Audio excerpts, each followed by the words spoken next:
दोस्तों हाज़र एक होर वीडियो रिपोर्ट लैके चैनल रितेश लखी अनपलग्ड उत्ते ते अज मैं गल करांगा आस्ट्रेलिया के क्वीनसलैंड दे विच अज तो 4 साल पहला उत्थों दे एक बीच उत्ते 24 साल की स्थानक लड़की वसनीक दा कतल करके भारत भज के आए एक अजिहे पंजाबी क्रिमिनल दी जिसनों कि दिल्ली पुलिस ने हुण तो 24 घंटे पहला गिरफ्तार कर लिया। दिल्ली पुलिस के स्पैशल सैल ने करनाल बाईपास तो जीटी रोड तो यह गिरफ्तारी की है तो राजविंदर सिंह नां दा एक क्रिमिनल जो कि पिछले तकरीबन पौने 4 साल तो भगौड़ा सी ते आस्ट्रेलिया दा क्वीनसलैंड दा मोस्ट वांटेड क्रिमिनल सी। 1 मिलियन यानी कि 10 लाख ऑस्ट्रेलियन डॉलर्स जिसकी वैल्यू तकरीबन पौने 7 लाख अमेरिकन डॉलर है।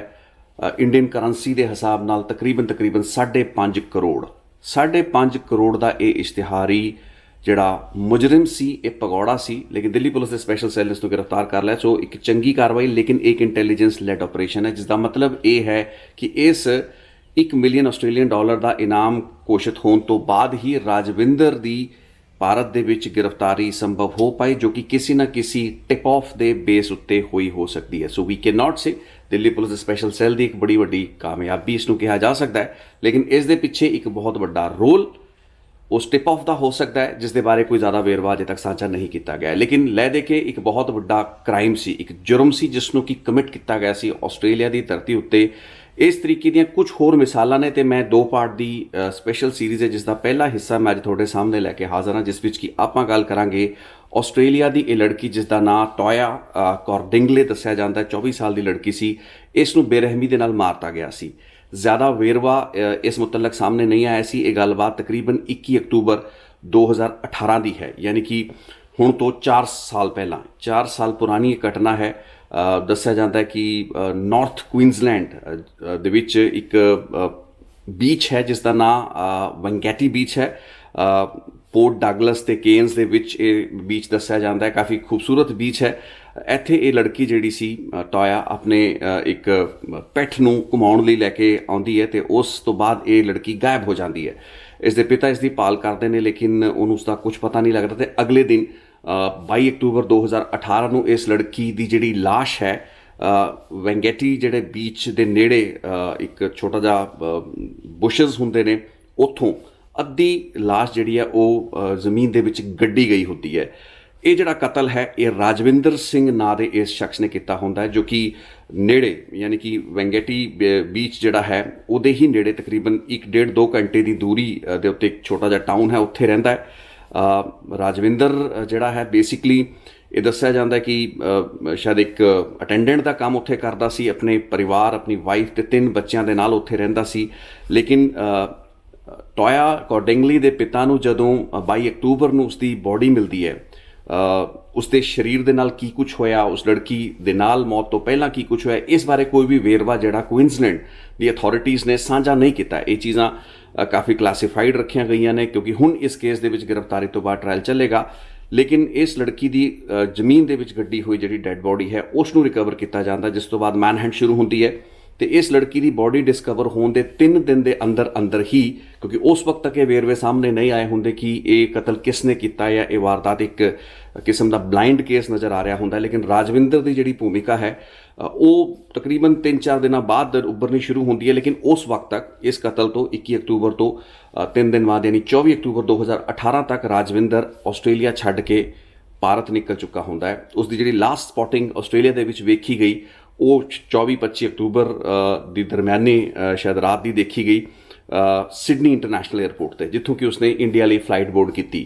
वो दिन गया तो 25 नवंबर 2022 का दिन आया। इन्हां तमाम 4 साल ते 1 महीना का वक्फा जिहड़ा निकलिया उस दौरान कोई भी अता पता राजविंदर का नहीं लिया लगा।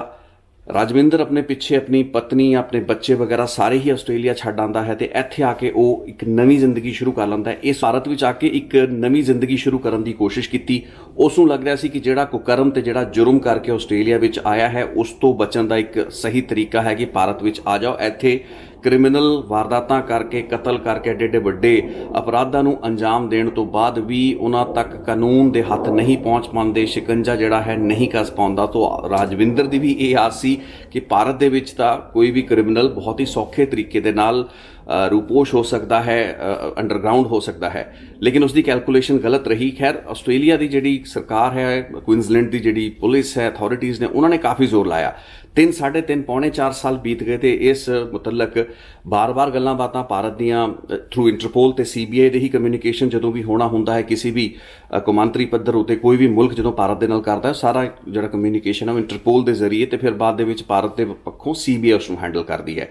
सो इंटरपोल ते CBI नूं इस बंदे दे बारे काफ़ी गल्लां बातां दस्सियां गईयां। इस दा एक रैड कॉर्नर जिहड़ा नोटिस है वो भी जारी किया गया, इंटरपोल का रैड कॉर्नर नोटिस, जो कि अज तो शायद कई महीने पहला, तकरीबन 1 साल उस या उस तो कुछ घट महीने पहला जारी किया गया सी, लेकिन उस सब के बावजूद राजविंदर पकड़िया नहीं सी जा रहा। मैं तुहानूं दसना चाहांगा कि इस साल ट्विटर के उत्ते आस्ट्रेलियन जिहड़ा हाई कमिश्नर हैगा ऑफिस, उन्हां वल्लों ट्वीट किया जाता है, तो पहली बार वो जिहड़ा इनाम रखा गया सी क्वींसलैंड गवर्नमेंट वल्लों, उत्थों के एस्टैबलिशमेंट वल्लों, पुलिस वल्लों, उसकी घोषणा की गई, जो कि 1 मिलियन यानी कि 10 लाख ऑस्ट्रेलियन डॉलर सी।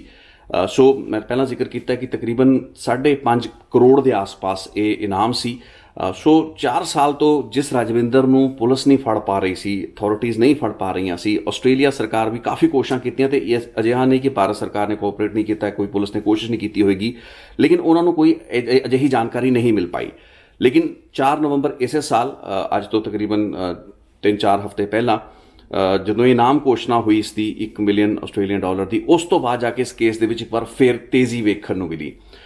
21 नवंबर के आस पास ये समझा जाता है, क्योंकि इस इनाम की घोषणा होंदियां ही ये जी टिप ऑफ सी पुलिस को आनी शुरू हो जाती है, जो मेरी अंडरस्टैंडिंग कहती है। हालांकि मेरी इस बारे कोई अजिहे अफसरां दे नाल गलबात नहीं हुई, लेकिन एक अंडरस्टैंडिंग है कि 4 नवंबर को इनाम की घोषणा होंदी है, तो 21 नवंबर को बेस्ड अपॉन दैट इंटरपोल का जिहड़ा रैड कॉर्नर नोटिस सी, या जो भी कम्यूनीकेशन आस्ट्रेलिया वालों आया सी, जो भी इस बंदे का प्रोफाइल सी, एक जिहड़ा गिरफ्तारी का वारंट है वो लिया गया 21 नवंबर को, तो 25 नवंबर को GT रोड करनाल बाईपास तो, सारे जिहड़े भारत के विच लोग रहिंदे ने जाणदे ने कि दिल्ली दे विच जिहड़ा एक बाईपास है, करनाल बाईपास जिसनूं कहा जाता है, उत्थों राजविंदर सिंह नूं दस्सिया जाता है कि तड़के सवेरे 6 बजे के आस पास गिरफ्तार कर लिया गया, तो दिल्ली पुलिस के स्पैशल सैल ने इस अरेस्ट ऑर्डर को एग्जीक्यूट करवाया।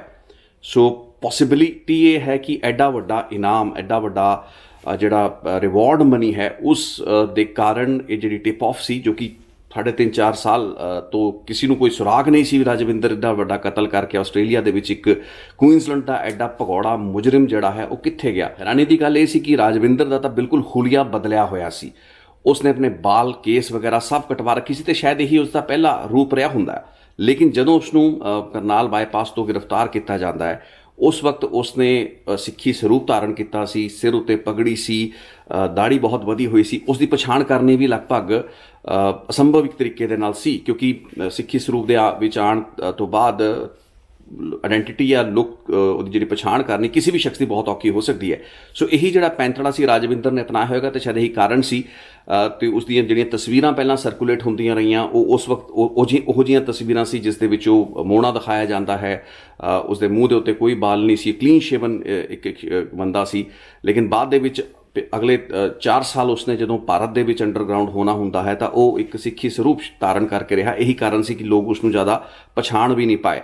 लेकिन जो एडा वड्डा रिवॉर्ड होया, किसी नेड़ले सूत्र तो ही ये जानकारी मिली होएगी, क्योंकि इसनूं दिल्ली पुलिस ने अपना जिहड़ा रस्मी प्रैस नोट उन्होंने जारी किया, उस दे विच भी एक इंटैलीजेंस लैड ऑपरेशन दस्सिया। सो जो भी कोई इंटैलीजेंस लैड ऑपरेशन दस्सिया जाता, इट मीनस वो किसी ना किसी टिप ऑफ के बेस उत्ते हुंदा। ते इस केस दे विच 4 सालों के एक एडे वड्डे रिवार्ड मनी तो बाद, घोषणा तो बाद ही अगले 4 हफ्तों के विच ये बंदा फड़िया जाता है। So Rajvinder Singh then and now की तस्वीर भी दिल्ली पुलिस ने अपने ट्विटर अकाउंट तो स्पैशल सैल ने साझी की, तो तुसीं वेखी वाली तस्वीर तो हुण भी वेख सक रहे हो कि इस बंदे के हुली दे विच कितना फर्क है, दैन ते नाउ, पहला दा राजविंदर ते हुण दा राजविंदर। जदों उसने इस लड़की दे नाल उसका कतल किया, उसके नाल होर कुछ किया, ये बारे वेरवा नहीं है, लेकिन उसका कतल किया तो उस वक्त इसकी की हुलिया सी, सूरत सी, ते अज ये किस तरीके दे नाल एक साबत सूरत अपना के उस दे तहत पूरी दुनिया नूं एक तरीके दे नाल धोखा देने की कोशिश कर रहे सी। तो अजिहा जिहड़ा क्रिमिनल है उसका फड़िया जाना एक बड़ी वड्डी प्राप्ति है।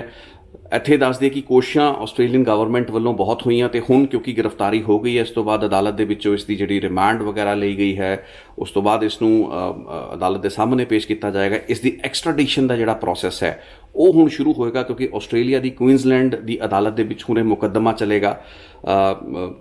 ਟੋਇਆ ਜਿਹੜੀ ਅਕੋਰਡਿੰਗਲੀ ਲੜਕੀ ਸੀ, ਉਸ ਦੇ ਘਰਦਿਆਂ ਲਈ ਇੱਕ ਬਹੁਤ ਤਸੱਲੀ ਦੀ ਖਬਰ ਹੈ, ਕਿਉਂਕਿ ਮੈਂ ਇਸ ਰਿਪੋਰਟ ਨੂੰ 2 ਪਾਰਟ ਦੀ ਸੀਰੀਜ਼ ਇਸ ਲਈ ਬਣਾਇਆ ਹੈ ਕਿਉਂਕਿ ਅੱਜ ਤੋਂ ਤਕਰੀਬਨ 18 ਸਾਲ ਪਹਿਲਾਂ ਇੱਕ ਹੋਰ ਅਜਿਹਾ ਕੇਸ ਸੀ ਜੋ ਕਿ ਆਸਟ੍ਰੇਲੀਆ ਦੇ ਨਾਲ ਨਹੀਂ ਬਲਕਿ ਇੰਗਲੈਂਡ ਦੇ ਨਾਲ ਤਾਲੁਕ ਰੱਖਦਾ ਸੀ। ਉਸ ਨੂੰ ਮੈਂ ਆਪਣੀ ਇਸ ਰਿਪੋਰਟ ਦੇ ਅਗਲੇ ਯਾਨੀ ਕਿ ਦੂਸਰੀ ਰਿਪੋਰਟ ਦੇ ਵਿੱਚ, ਇਸ ਸੀਰੀਜ਼ ਦੀ ਦੂਸਰੀ ਪਾਰਟ ਦੇ ਵਿੱਚ ਤੁਹਾਡੇ ਨਾਲ ਸਾਂਝੀ ਕਰਾਂਗਾ। ਉਹ ਕੇਸ ਸੀ ਹੈਨਾ ਫੋਸਟਰ ਦਾ ਮਰਡਰ। ਹੈਨਾ ਫੋਸਟਰ ਦੇ ਨਾਲ ਕੁਕਰਮ ਕਰਨ ਤੋਂ ਬਾਅਦ ਮਨਿੰਦਰ ਪਾਲ ਕੋਹਲੀ ਇੱਕ ਹੋਰ ਜਿਹੜਾ ਕ੍ਰਿਮੀਨਲ ਸੀਗਾ, ਕਿਵੇਂ ਭਾਰਤ ਆਉਂਦਾ ਹੈ ਤੇ ਕਿਵੇਂ ਹੈਨਾ ਫੋਸਟਰ ਦੇ ਮਾਪਿਆਂ ਨੂੰ ਸੰਘਰਸ਼ ਕਰਨਾ ਪੈਂਦਾ ਹੈ। ਸਾਊਥਹੈਂਪਟਨ ਦਾ ਉਹ ਕੇਸ ਸੀ ਤੇ ਉਸ ਤੋਂ ਬਾਅਦ ਮਨਿੰਦਰ ਪਾਲ ਕੋਹਲੀ ਨੂੰ ਕਿਵੇਂ ਪੁਲਿਸ ਫੜਦੀ ਹੈ ਤੇ ਉਸ ਪੁਲਿਸ ਦੀ ਕਾਰਵਾਈ ਦੇ ਪਿੱਛੇ ਸੁਮੇਧ ਸਿੰਘ ਸੈਣੀ ਹੁੰਦੇ ਨੇ, ਆਪਣੇ ਜਿਹੜੇ ਉਸ ਵਕਤ IG ਹੋਇਆ ਕਰਦੇ ਸੀ। ਉਹ ਬਹੁਤ ਇੱਕ ਦਿਲਚਸਪ ਕੇਸ ਹੈ ਤੇ ਉਸਦਾ ਟਰਾਇਲ ਕਿੱਥੇ, ਉਹ ਮੁਕੱਦਮਾ ਪਹੁੰਚਿਆ, ਉਹਦਾ ਹੋਇਆ ਕਿ ਸਾਰੀ ਗੱਲਾਂ ਬਾਤਾਂ ਮੈਂ ਤੁਹਾਨੂੰ ਅਗਲੀ ਰਿਪੋਰਟ ਵਿੱਚ ਦੱਸਾਂਗਾ। ਲੇਕਿਨ ਫਿਲਹਾਲ ਜਿਹੜੀ ਅੱਜ ਦੀ ਇਹ ਰਿਪੋਰਟ ਸੀ, ਇਸ ਵਿੱਚ ਮੈਂ ਟੋਇਆ ਕੌਰਤਿੰਗਲੇ ਦੀ ਹੀ ਗੱਲ ਕਰਨਾ ਚਾਹੁੰਦਾ ਸੀ। ਤੇ ਆਹ ਜਿਹੜਾ ਰਾਜਵਿੰਦਰ ਹੈ, ਇਸ ਤਰੀਕੇ ਦੇ ਸ਼ਾਤਰ ਅਪਰਾਧੀ ਕ੍ਰਿਮੀਨਲ, ਹੁਣ ਇਸਨੇ ਕਿਸ ਕਾਰਨ ਉਸ ਲੜਕੀ ਨੂੰ ਟਾਰਗੇਟ ਕੀਤਾ, ਲੜਕੀ ਜੋ ਸਵੇਰੇ ਇਸ ਬੀਚ ਉੱਤੇ ਸੈਰ ਕਰਦੀ ਪਈ ਹੈ ਆਪਣੇ ਕੁੱਤੇ ਦੇ ਨਾਲ, ਤੇ ਤੁਸੀਂ ਉਸ ਦਾ ਕਤਲ ਕਰ ਦਿੰਦੇ ਹੋ, ਉਸ ਦੀ ਜਿਹੜੀ ਡੈੱਡ ਬੋਡੀ ਹੈ ਉਸ ਨੂੰ ਗੱਡ ਦਿੰਦੇ ਹੋ, ਤੇ ਉਸ ਤੋਂ ਬਾਅਦ ਤੁਸੀਂ ਆਪਣੇ ਘਰ ਦੇ ਛੱਡ ਕੇ ਸਾਰੇ ਫਰਾਰ ਹੋ ਜਾਂਦੇ ਹੋ। ਤੇ ਭਾਰਤ ਦੇ ਵਿੱਚ ਤੁਸੀਂ ਇੰਨੇ ਸਾਲ ਮਤਲਬ ਰੂਪੋਸ਼ ਰਹੇ, ਇੰਨੇ ਸਾਲ ਤੁਸੀਂ ਅੰਡਰਗਰਾਊਂਡ ਰਹੇ, ਤੁਹਾਨੂੰ ਕੋਈ ਨਹੀਂ ਫੜ ਪਾਇਆ। ਇਹ ਰਾਜਵਿੰਦਰ ਸਾਰੇ ਖੁਲਾਸੇ ਇਸ ਵਕਤ ਪੁਲਿਸ ਦੇ ਸਾਹਮਣੇ ਕਰ ਰਿਹਾ ਹੋਏਗਾ। ਲੇਕਿਨ ਇਸ ਕੇਸ ਦੇ ਵਿੱਚ ਸਾਰੀ ਦੀ ਸਾਰੀ ਜਿਹੜੀ ਇਨਫੋਰਮੇਸ਼ਨ ਹੈ, ਜਿਹੜੇ ਖੁਲਾਸੇ ਹੋਣਗੇ ਰਾਜਵਿੰਦਰ ਤੋਂ, ਉਹ ਸਾਹਮਣੇ ਨਹੀਂ ਸ਼ੇਅਰ ਕੀਤੇ ਜਾਣਗੇ। ਦਿੱਲੀ ਪੁਲਿਸ ਨਹੀਂ ਸ਼ੇਅਰ ਕਰੇਗੀ। ਦਿੱਲੀ ਪੁਲਿਸ ਨੇ ਆਪਣੀ ਇੱਕ ਰਸਮੀ ਜਿਹੜੀ ਜਾਣਕਾਰੀ ਸੀ ਦੇਣੀ ਸੀ, ਉਹ ਦੇਤੀ। ਲੇਕਿਨ ਹੁਣ ਇਸ ਕੇਸ ਦੇ ਵਿੱਚ ਜ਼ਿਆਦਾ ਕੁਛ ਕੋਈ ਕਨਫੈਸ਼ਨਸ ਜਾਂ ਕੋਈ ਐਡਮਿਸ਼ਨਸ ਜੋ ਵੀ ਰਾਜਵਿੰਦਰ ਨੇ ਕੀਤੀਆਂ, ਉਹ ਕਦੇ ਸ਼ੇਅਰ ਨਹੀਂ ਕੀਤੀ ਜਾਏਗੀ। ਇਹ ਜਾਣੀਆਂ ਚਾਹੀਦੀਆਂ। ਜੇ ਦਿੱਲੀ ਪੁਲਿਸ ਇਹ ਜ਼ਿਆਦਾ ਚੀਜ਼ਾਂ ਸ਼ੇਅਰ ਕਰਦੀ ਹੈ ਤਾਂ ਉਹ ਇਸ ਕੇਸ ਨੂੰ ਆਉਣ ਵਾਲੇ ਸਮੇਂ ਦੇ ਵਿੱਚ ਇੱਕ ਨੁਕਸਾਨ ਪਹੁੰਚਾਏਗਾ। ਤੇ ਇਹ ਮੈਂ ਤੁਹਾਨੂੰ ਇਸ ਵਾਸਤੇ ਸਾਰੀ ਗੱਲਬਾਤ ਦੱਸਦਾ ਮੈਂ ਕਿਉਂਕਿ ਜਦੋਂ ਮੈਂ ਆਪਣੀ ਅਗਲੀ ਰਿਪੋਰਟ ਬਣਾਵਾਂਗਾ, ਜਦੋਂ ਮੈਂ ਹੈਨਾ ਫੋਸਟਰ ਦੀ ਗੱਲ ਕਰਾਂਗਾ, ਉਸ ਮਰਡਰ ਟਰਾਇਲ ਦੇ ਵਿੱਚ ਹੋਇਆ ਕੀ ਸੀ ਤੇ ਬਾਅਦ ਦੇ ਵਿੱਚ ਅਦਾਲਤ ਦੇ ਵਿੱਚ ਕੀ ਡਰਾਮਾ ਹੋਇਆ, ਅਦਾਲਤ ਤੋਂ ਪਹਿਲਾਂ ਕੀ ਡਰਾਮਾ ਹੋਇਆ, ਕੋਰਟਾਂ ਦੇ ਵਿੱਚ ਕੀ ਡਰਾਮਾ ਹੋਇਆ। ਮੈਂ ਖੁਦ ਜਾ ਕੇ ਮਨਿੰਦਰ ਪਾਲ ਕੋਹਲੀ ਨੂੰ ਇੰਟਰਵਿਊ ਕੀਤਾ ਸੀਗਾ। ਸੁਮੇਧ ਸਿੰਘ ਸੈਣੀ ਵਾਜ਼ ਸਟੈਂਡਿੰਗ ਵਾਜ਼ ਸਿਟਿੰਗ ਰਾਈਟ ਨੈਕਸਟ। ਤੇ ਉਹ ਜਿਹੜੇ ਫਿਰ TV ਦੇ ਉੱਤੇ ਇੰਟਰਵਿਊ ਚੱਲੇ, ਉਹਨਾਂ ਦੇ ਕਾਰਨ ਕੇਸ ਦੇ ਵਿੱਚ ਕੀ ਜਿਹੜਾ ਅਸਰ ਪਿਆ, ਇਹ ਸਾਰੀਆਂ ਗੱਲਾਂ ਬਾਤਾਂ ਬਹੁਤ ਦਿਲਚਸਪ ਹੈ ਕਿਉਂਕਿ ਉਹ ਇੱਕ ਵੱਡਾ ਕੇਸ ਤੇ ਵੱਡੀ ਡਾਇਮੈਂਸ਼ਨ ਹੈ। ਇਸ ਵਾਸਤੇ ਮੈਂ ਉਸ ਨੂੰ ਅੱਜ ਦੀ ਇਸ ਰਿਪੋਰਟ ਦੇ ਦਾਇਰੇ ਵਿੱਚ ਸ਼ਾਮਲ ਨਹੀਂ ਸੀ ਕਰਨਾ ਚਾਹੁੰਦਾ। ਲੇਕਿਨ ਇੱਕ ਬੜੀ ਚੰਗੀ ਖਬਰ ਹੈ, ਕੋਈ ਵੀ ਅਪਰਾਧੀ, ਕੋਈ ਵੀ ਜਿਹੜਾ ਜੁਰਮ ਕਰਨ ਵਾਲਾ ਹੈ, ਉਸ ਨੂੰ ਇੱਕ ਚੰਗਾ ਸਬਕ ਹੈ, ਵੱਡਾ ਸਬਕ ਹੈ ਕਿ ਤੁਸੀਂ ਦੁਨੀਆ ਦੇ ਵਿੱਚ ਕਿਤੇ ਵੀ ਗੁਨਾਹ ਕਰਕੇ ਛੁਪ ਲਓ, ਤੁਸੀਂ 2 ਸਾਲ 3 ਸਾਲ 4 ਸਾਲ ਨਾ ਫੜੇ ਜਾਓ, ਤੁਸੀਂ ਆਪਣੇ ਸਰੂਪ ਬਦਲ ਲਓ, ਤੁਸੀਂ ਆਪਣਾ ਹੁਲੀਆ ਬਦਲ ਲਓ, ਭੇਸ ਬਦਲ ਲਓ, ਲੇਕਿਨ ਇਨਸਾਫ ਤੇ ਕਾਨੂੰਨ ਜਿਹੜਾ ਹੈ ਉਸਦੇ ਹੱਥ ਲੰਮੇ ਹੁੰਦੇ ਨੇ, ਕਦੇ ਨਾ ਕਦੇ ਪਹੁੰਚ ਹੋ ਹੀ ਜਾਂਦੀ ਹੈ। ਸੋ ਰਾਜਵਿੰਦਰ ਦੇ ਨਾਲ ਜੋ ਹੋਇਆ ਹੈ ਉਹ ਹਰ ਉਸ ਕ੍ਰਿਮੀਨਲ ਦੇ ਨਾਲ ਹੋਣਾ ਚਾਹੀਦਾ ਹੈ ਜੋ ਕਿ ਇੱਕ ਮੁਲਕ ਦੇ ਵਿੱਚ ਅਪਰਾਧ ਕਰਦਾ ਹੈ, ਇੱਕ ਮੁਲਕ ਦੇ ਵਿੱਚ ਲੋਕਾਂ ਦੀ ਜ਼ਿੰਦਗੀਆਂ ਦੇ ਨਾਲ ਖਿਲਵਾੜ ਕਰਦਾ ਤੇ ਫਿਰ ਜਾ ਕੇ ਦੂਸਰੇ ਮੁਲਕਾਂ ਦੇ ਵਿੱਚ ਛੁਪ ਜਾਂਦਾ ਹੈ। ਸੋ ਇਹ ਕੇਸ ਇੱਕ ਬਹੁਤ ਵੱਡੀ ਮੈਂ ਇਸ ਨੂੰ ਡਿਵੈਲਪਮੈਂਟ ਵੀ ਕਹਾਂਗਾ, ਪ੍ਰਾਪਤੀ ਵੀ ਕਹਾਂਗਾ। ਸੋ ਦਿੱਲੀ ਪੁਲਿਸ ਦਾ ਸਪੈਸ਼ਲ ਸੈੱਲ ਇੱਕ ਵਾਰ ਫੇਰ ਵਧਾਈ ਦਾ ਪਾਤਰ ਹੈ। ਲੇਕਿਨ ਉਹ ਸ਼ਖਸ ਜਿਸਨੇ ਕੀ ਜਾਣਕਾਰੀ ਦਿੱਤੀ ਹੋਏਗੀ, ਟਿਪ ਆਫ ਦਿੱਤੀ ਹੋਏਗੀ, ਇਨਫੋਰਮੇਸ਼ਨ ਦਿੱਤੀ ਹੋਏਗੀ, ਉਹ ਵੀ ਵਧਾਈ ਦਾ ਪਾਤਰ ਹੈ ਕਿ ਉਸਨੇ ਠੀਕ ਹੈ। ਕਿਉਂਕਿ ਇਸ ਬਾਰੇ ਮੈਂ ਤੁਹਾਨੂੰ ਦੱਸਦਾ ਕਿ ਕੁਈਨਜ਼ਲੈਂਡ ਦੇ ਜਿਹੜੇ ਅਧਿਕਾਰੀ ਨੇ ਉਹਨਾਂ ਦੇ ਵੀ ਕੁਝ ਬਿਆਨ ਆਏ ਨੇ ਤੇ ਉਹਨਾਂ ਨੂੰ ਪੁੱਛਿਆ ਗਿਆ, ਉੱਥੋਂ ਦੇ ਮੀਡੀਆ ਨੇ ਪੁੱਛਿਆ ਉਹਨਾਂ ਤੋਂ ਇਹ ਗੱਲਾਂ ਬਾਤਾਂ ਕਿ ਹੁਣ ਇਸ ਕੇਸ ਦੇ ਵਿੱਚ ਜਿਹੜਾ ਇਨਾਮ ਤੁਸੀਂ ਘੋਸ਼ਿਤ ਕੀਤਾ ਸੀ ਉਸ ਦਾ ਕਿਵੇਂ ਉਸ ਨੂੰ ਵੰਡਿਆ ਜਾਏਗਾ, ਦਿੱਤਾ ਜਾਏਗਾ। ਸੋ ਉਹਨਾਂ ਦੇ ਜਿਹੜੇ ਬਿਆਨ ਆਏ ਨੇ ਉੱਥੋਂ ਇਹੀ ਲੱਗਿਆ ਹੈ, ਝਲਕਿਆ ਹੈ ਕਿ ਇਹਦੇ ਪਿੱਛੇ ਕੋਈ ਅਜਿਹੀ ਸੋਲਿਡ ਟਿਪ ਆਫ ਸੀ। ਉਹਨਾਂ ਨੇ ਕਿਹਾ ਕਿ ਉਹ ਐਗਜ਼ਾਮਿਨ ਕਰਨਗੇ ਕਿ ਜਿਹੜੀ ਵੀ ਇਨਫੋਰਮੇਸ਼ਨ ਪੁਲਿਸ ਕੋਲ ਆਈ, ਹੁਣ ਉਹ ਦਿੱਲੀ ਪੁਲਿਸ ਕੋਲ ਆਈ ਜਾਂ ਕਿਸੇ ਹੋਰ ਪੁਲਿਸ ਕੋਲ ਆਈ, ਐਮਬੈਸੀ ਦੇ ਲੈਵਲ ਉੱਤੇ ਆਈ, ਉਹ ਜਿਹੜੀ ਇਨਫੋਰਮੇਸ਼ਨ ਜਿਹੜੀ ਟਿਪ ਆਫ ਹੋਏਗੀ ਉਹ ਕਿੰਨੀ ਕੁ ਕੰਕਰੀਟ ਸੀ ਤੇ ਉਸ ਬੰਦੇ ਨੂੰ ਕਾਬੂ ਕਰਨ ਦੇ ਵਿੱਚ, ਇਸ ਨੂੰ ਗ੍ਰਿਫਤਾਰ ਕਰਨ ਦੇ ਵਿੱਚ ਕਿੰਨੀ ਸਹਾਈ ਸਾਬਤ ਹੋਈ।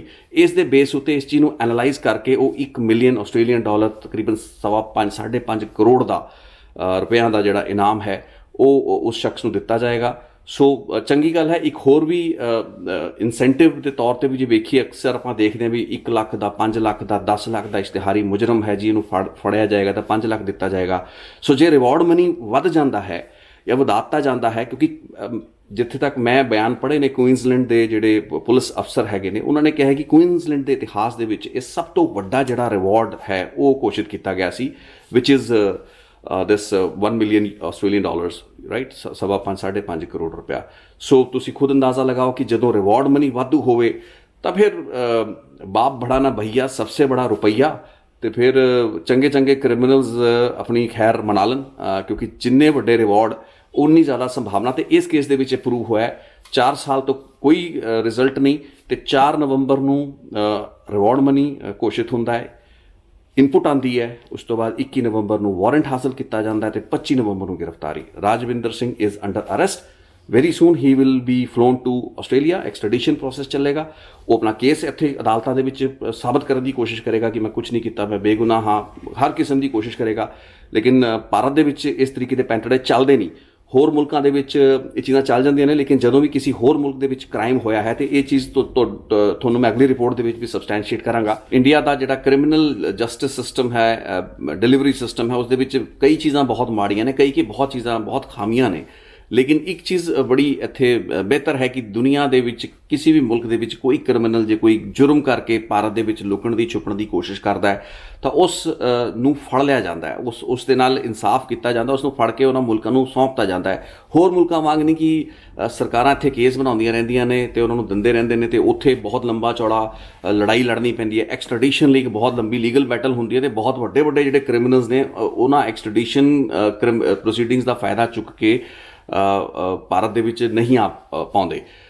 ਸੋ ਇਸ ਤਰੀਕੇ ਦੇ ਰਾਜਵਿੰਦਰ ਵਰਗੇ ਕ੍ਰਿਮੀਨਲਸ ਦੇ ਨਾਲ ਇਹ ਨਹੀਂ ਹੋਣਾ, ਕਿਉਂਕਿ ਇਹਨਾਂ ਦੀ ਐਕਸਟ੍ਰੈਡੀਸ਼ਨ ਦੇ ਵਿੱਚ ਇੱਕ ਬਹੁਤ ਹੀ ਵਾਟਰ ਟਾਈਟ ਕੇਸ ਹੈ। ਆਸਟ੍ਰੇਲੀਅਨ ਜਿਹੜੀ ਅਥਾਰਟੀਜ਼ ਨੇ ਉਹਨਾਂ ਨੇ ਇਸ ਚੀਜ਼ ਦਾ ਭਰੋਸਾ ਜਤਾਇਆ ਹੈ ਕਿ ਹੁਣ ਉਹਨਾਂ ਨੂੰ ਜ਼ਿਆਦਾ ਸਮਾਂ ਨਹੀਂ ਲੱਗੇਗਾ। ਉਹਨਾਂ ਕੋਲ ਅਜਿਹਾ ਇੱਕ ਸੋਲਿਡ ਕੇਸ ਹੈ ਜਿਸ ਦੇ ਬੇਸ ਉੱਤੇ ਇਸ ਦੀ ਐਕਸਟ੍ਰੈਡੀਸ਼ਨ ਹੋਏਗੀ, ਤੇ ਬਾਅਦ ਦੇ ਵਿੱਚ ਇਸ ਉੱਤੇ ਇੱਕ ਟ੍ਰਾਇਲ ਚੱਲੇਗਾ। ਹਫ਼ਤਿਆਂ ਦਾ ਕੁਝ ਟ੍ਰਾਇਲ ਜਿਹੜਾ ਹੈ ਆਸਟ੍ਰੇਲੀਅਨ ਸਿਸਟਮ ਦੇ ਮੁਤਾਬਕ ਹੋਏਗਾ। ਐਂਡ ਵੀ ਐਕਸਪੈਕਟ ਕਿ ਰਾਜਵਿੰਦਰ ਸਿੰਘ ਨੂੰ ਇਸ ਕੇਸ ਦੇ ਟ੍ਰਾਇਲ ਤੋਂ ਬਾਅਦ ਜਿਹੜੀ ਉਸਦੀ ਬਣਦੀ ਸਜ਼ਾ ਹੈ, ਤੇ ਜੇ ਉਸ ਦੇ ਖਿਲਾਫ ਇਹ ਪੂਰੇ ਦੇ ਪੂਰੇ ਇਲਜ਼ਾਮ ਸਿੱਧ ਹੁੰਦੇ ਨੇ, ਉਹ ਜ਼ਰੂਰ ਮਿਲੇਗੀ। ਸੋ ਰਾਜਵਿੰਦਰ ਦੀ ਗ੍ਰਿਫਤਾਰੀ ਇੱਕ ਵੈਲਕਮ ਸਟੈਪ ਹੈ। ਅੱਜ ਦੀ ਇਸ ਰਿਪੋਰਟ ਨੂੰ ਮੈਂ ਇੱਥੇ ਦਿੰਦਾ ਵਿਰਾਮ। ਪਹਿਲਾ ਪਾਰਟ ਸੀ, ਦੂਸਰਾ ਪਾਰਟ ਜ਼ਿਆਦਾ ਦੇਖਣਾ ਤੁਹਾਡੇ ਲਈ ਮਹੱਤਵਪੂਰਨ ਹੈ। ਹੈਨਾ ਫੋਸਟਰ ਦਾ ਕਤਲ, ਉਸ ਤੋਂ ਪਹਿਲਾਂ ਉਸ ਦੇ ਨਾਲ ਵਧੀਕੀ ਕਰਨਾ, ਬਲਾਤਕਾਰ ਕੀਤਾ ਗਿਆ, ਤੇ ਫਿਰ ਮਨਿੰਦਰਪਾਲ ਕੋਹਲੀ ਪੰਜਾਬ ਦਾ ਹੀ ਜੰਮਪਲ ਸੀ, ਪਰ ਉਹਦੇ ਪੁਲਿਸ ਦੇ ਵਿੱਚ ਸੀ, ਕਿਵੇਂ ਉਹ ਫੜਿਆ, ਕਿਵੇਂ ਉਸ ਨੂੰ ਕਾਬੂ ਕੀਤਾ, ਤੇ ਬਾਅਦ ਦੇ ਵਿੱਚ ਅਦਾਲਤਾਂ 'ਚ ਉਸਨੇ ਕੀ ਡਰਾਮੇ ਕੀਤੇ, ਇਹ ਗੱਲਾਂ ਬਾਤਾਂ ਮੈਂ ਆਪਣੀ ਅਗਲੀ ਰਿਪੋਰਟ ਵਿੱਚ ਤੁਹਾਡੇ ਸਾਹਮਣੇ ਪੇਸ਼ ਕਰਾਂਗਾ। Thank you so much. ਅਗਲੀ ਰਿਪੋਰਟ ਦਾ ਇੰਤਜ਼ਾਰ ਕਰੋ।